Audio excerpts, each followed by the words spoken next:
በታሪኩ መጀመሪያ ላይ ሾውሻንክ የተባለ እስር ቤት እንመለከታለን። ይህ እስር ቤት በዓለም ላይ ካሉ እጅግ ጥብቅ ጥበቃ ከሚደረግላቸው እስር ቤቶች አንዱ ሲሆን በውስጡ በሺዎች የሚቆጠሩ እስረኞችን ይዟል። እስከዛሬ ድረስ ማንም አምልጦበት አያውቅም። ምክንያቱም ለማምለጥ የሞከረ ሰው ቅጣቱ ሞት እንደሆነ ያውቃል። ለዚህ ቻናል አዲስ ከሆናችሁ ሰብስክራይብ በማድረግ አብሮነታችሁን አሳዩ። ይህ ቪዲዮ ከተመቻችሁ ደግሞ ኮመንት ስር አሳውቁን። በመቀጠል ፍርድ ቤት ውስጥ አንድ የተባለ የአሜሪካ ትልቅ ባንክ ሰራተኛ እናያለን። ሚስቱንና ፍቅረኛውን በመግደል ወንጀል ተከሶ የእድሜ ልክ እስራት ይፈረድበታል። አንዲ ንጹህ መሆኑን ቢናገርም የሚያስረዳበት ማስረጃ አልነበረውም። በመሆኑም ዳኛው ቀጥታ ወደዚህ አስፈሪ እስር ቤት ይልኩታል። አዳዲስ እስረኞች ወደ ግቢው ሲገቡ የቆዩት እስረኞች ዛሬ ማታ የመጀመሪያ የሚያለቅሰው ማን ነው በማለት በሲጋራ ፓኬት ይወራረዱ ጀመር። ሬድ የተባለ አንጋፋ እስረኛ አንዲን አይቶት ይህማ ሀብታም ነው፣ መከራ አያውቅም፣ መጀመሪያ የሚያለቅሰው እሱ ነው ብሎ ይወራረድበታል። ማታ ሲሆን የቆዩት እስረኞች አዳዲሶቹን ለማስፈራራት መጪው ይጀምራሉ።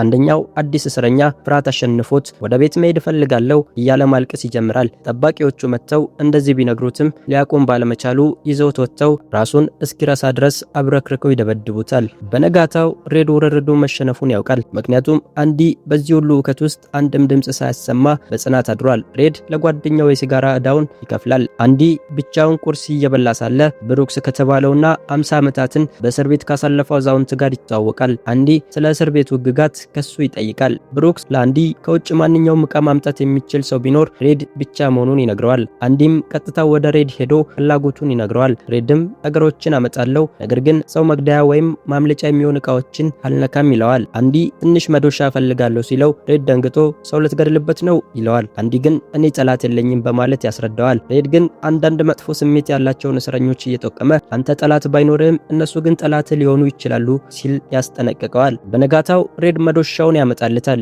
መዶሻውን ሲያት ግን በጣም ትንሽ ስለነበረች ሬድ በውስጡ ይስቃል። በዚህ መዶሻ ግድግዳ ሰንጥቆ ለማምለጥ 600 ዓመታት ይፈጅበታል ብሎ ያስባል። መዶሻው በብሩክስ አማካኝነት ወደ አንዲ ክፍል ትገባለች። ከቀናት በኋላ በልብስ ማጠቢያ ክፍል ውስጥ እነዚህ መጥፎ እስረኞች አንዲን በቡድን ሆነው ይደበድቡታል፣ ጥቃትም ያደርሱበታል። ይህ ስቃይ ለ2 ዓመታት ይቀጥላል። አንድ ቀን የጣራ ጥገና ስራ ሲታወጅ ሬድና አንዲን ጨምሮ በርካታ እስረኞች ስራውን ይጀምራሉ።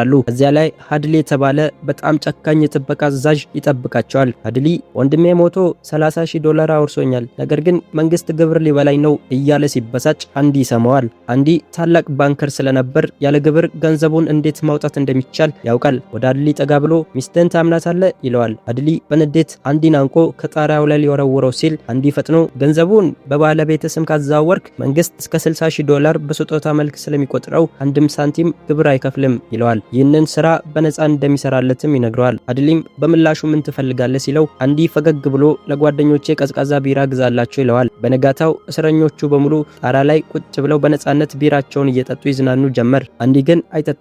ከጥግ ሆኖ በጓደኞቹ ደስታ እየተደሰተ ይመለከታቸዋል። በአንዲና በሬድ መካከል ያለው ወዳጅነት እየጠነከረ ይሄዳል። አንድ ቀን ፊልም እያዩ ሳለ የሪታ ሄርወርዝ ትልቅ ፖስተር እፈልጋለሁ ብሎ ሬድን ይጠይቋል። ከፊልሙ በኋላ እነዚህ 3 ጨካኞች አንዲን እንደገና ሊያጠቁት ሲሉ በዚህ ታግሏቸው ግን ክፉኛ ይደበድቡታል። አንዲ ለአንድ ወር ሆስፒታል ይተኛል። አንዲን የደበደበው ዋና ወንጀለኛ ለአንድ ሳምንት ለብቻ በሚታሰርበት ክፍል ይጣላል። ሲወጣ ግን ያ አንዲ ግብር ያዳነለት ጨካኙ የጥበቃ አዛዥ ሃድሊ ይጠብቀው ነበር። አንዲን በመደብደበው የተነሳ ለአካል ጉዳት እስኪዳረግ ድረስ በጭካኔ ይደበድበዋል። አንዲ ከሆስፒታል ሲመለስ ሬድ የሪታን ፖስተር በክፍል ውስጥ አንጥፎለት ያገኘዋል። የእስር ቤቱ ዋና አዛዥ ዋርደን የአንዲን ክፍል በድንገት ያስመረምራል። ምንም ባያገኙም የሪታን ፖስተር አይቶ እንድታስቀምጠው ፈቅጄልሃለሁ ይለዋል። ዋና ዓላማው ግን የአንዲን የባንክ ዕውቀት ለራሱ ጥቅም ለመዋል ነበር። አንዲ መጽሐፍ ቅዱስ በእጁ ይዞ ሲወጣ ዋርደን መጽሐፉን ተቀብሎ አገላብጦ ይመልስለታል።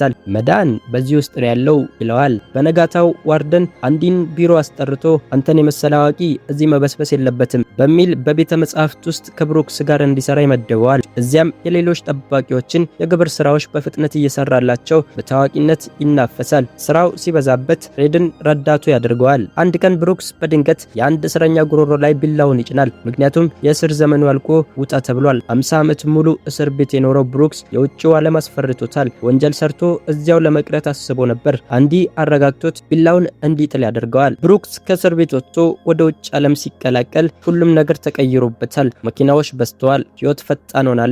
ሱፐርማርኬት ውስጥ ስራ ቢያገኝም መላመድ አልቻለም። እንደገና ወንጀል ሰርቶ ወደ እስር ቤት ለመመለስ ቢያስብም በዚያ እድሜ አልፈለገም። በመጨረሻም ህይወቱን ያጠፋል። ከመሞቱ በፊት ግን ለእስር ቤት ጓደኞቹ ልብ የሚነካ ደብዳቤ ይጽፋል። ዋርደን አዲስ ፕሮግራም ይጀምራል። እስረኞችን ወደ ውጭ ወስዶ በቅናሽ ዋጋ ለኮንስትራክሽን ስራ ያሰማራቸዋል። በዚህም ከፍተኛ የጥቁር ገንዘብ ማግኘት ይጀምራል። አንዲ ይህንን የዋርደን ጥቁር ገንዘብ በሌላ ሰው ስም አካውንት ከፍቶ ወደ ነጭ ገንዘብ ይቀይርለታል። ፖሊስ ቢፈልግ እንኳን የማይገኝ ሰው ስም ነው የፈጠረው። በዚህ መሃል ታሚ የተባለ ወጣት ሌባ እስረኛ ወደ ግቢው ይገባል። ታሚ ስለ አንዲ ታሪክ ከሬድ ይሰማል። ሚስቱንና ፍቅረኛውን እንደገደለ ሲነግረው ታሚ ይደነግጣል። ከ4 ዓመት በፊት በሌላ እስር ቤት ሳለ አንድ ወንጀለኛ ያጫወተውን ታሪክ ያስታውሳል። ያ ወንጀለኛ የአንድ ትልቅ ባንከር ሚስትና ፍቅረኛውን ቤት ገብቼ ገድያቸዋለሁ፣ እሱ ግን በነጻ ታሰረ ብሎት ነበረ።